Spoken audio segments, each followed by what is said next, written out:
I mean, you started work on this book early in the Trump administration. Right. I think I heard you say earlier, April. So did you just think, well, this guy's getting impeached, so I better write this book?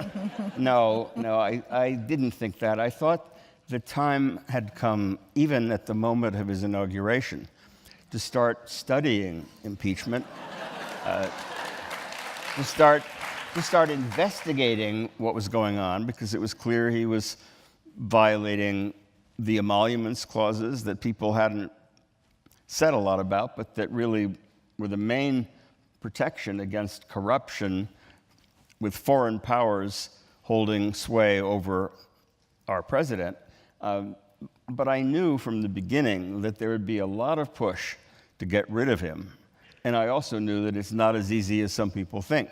So I wanted to explore it and try to get people to chill a little bit, because impeachment is not a magic wand. On the other hand, the people who think that the country would collapse if we finally removed a president through impeachment, I thought were overstating it. And I wanted to help bring balance to it, and I had a perfect co-author in Joshua Matz. So we were off running. Speaking of whom, Joshua, the Constitution says the president or any covered officer, and we can talk about that, who's covered, but certainly applies to the president, can be impeached for treason, bribery, or other high crimes and misdemeanors. What's a high crime and misdemeanor? Well, so that's probably one of the most famously vague phrases in the entire Constitution. It's also one of those phrases that everybody seems to know, and everyone seems to have an opinion about, and usually that opinion is, if I hate the bastard, then what he's doing is a high crime and misdemeanor.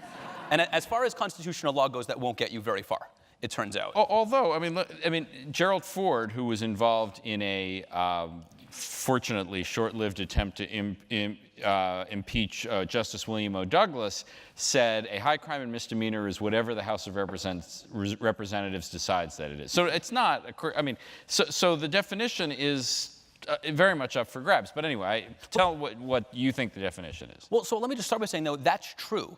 Gerald Ford was right, that ultimately, the Supreme Court's not going to review this. Ultimately, a high crime and misdemeanor is what the House votes articles of impeachment on, and then what the Senate might be willing to acquit on.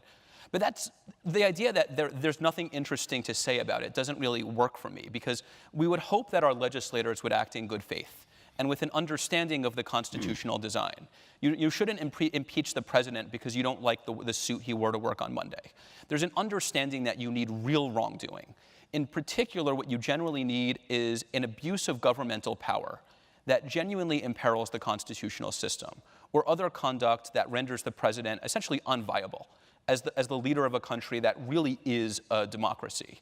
And I think if you think about it that way, it actually does put at least a little bit of meat on the bones. And we have a whole chapter about this, chapter 2, that talks in great detail about it.